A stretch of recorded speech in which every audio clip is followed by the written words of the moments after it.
మాట్లాడుండొచ్చు కదా. ఎందుకు, మనం మాట్లాడుకుందాం. అదేమంత అర్జెంట్ కాదు.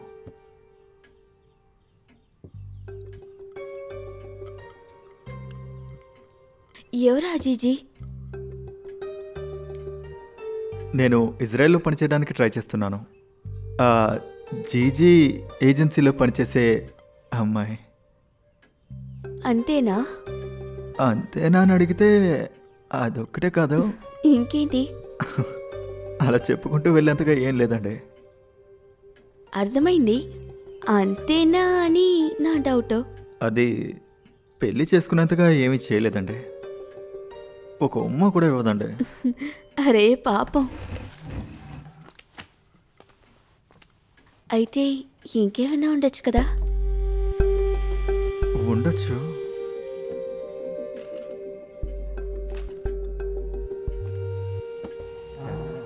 అప్పుడే ఇవ్వడానికి వచ్చారా? మరి నేనేమనుకున్నానంటే లవ్ గురించి మాట్లాడుతూ అలా. ఉన్నది సరిపోలేదా? అది ఉండి ప్రయోజనం లేదు. అయితే నడిచేలాగా ఏం కావాలి? నడవడం కాదు, పరిగెత్తాలి. పరిగెత్తి పరిగెత్తి ఎక్కడికి వెళ్తారు? పరిగెత్తుకుంటూ పరిగెత్తుకుంటూ వెళ్ళి మనసు దాకా వెళ్ళాలి. ఆ తర్వాత?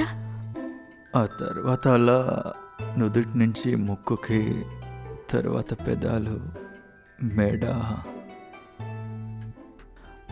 ఆ తర్వాత వెళ్ళగలిగిన అన్ని చోట్లకి వెళ్ళి.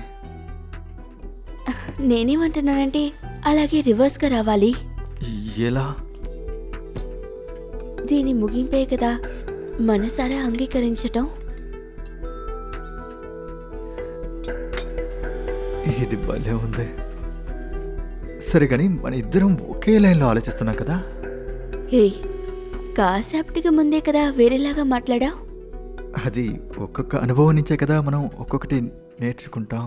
ఏంటి? ఇప్పుడు నేను మీ మనసులోకి వెళ్ళిపోయాను. ఆ? ఉమ్, నిజమేంటంటే నుదుటి నుంచి కిందకి నేను వెళ్ళలేకపోతున్నాను. అరే పాపం.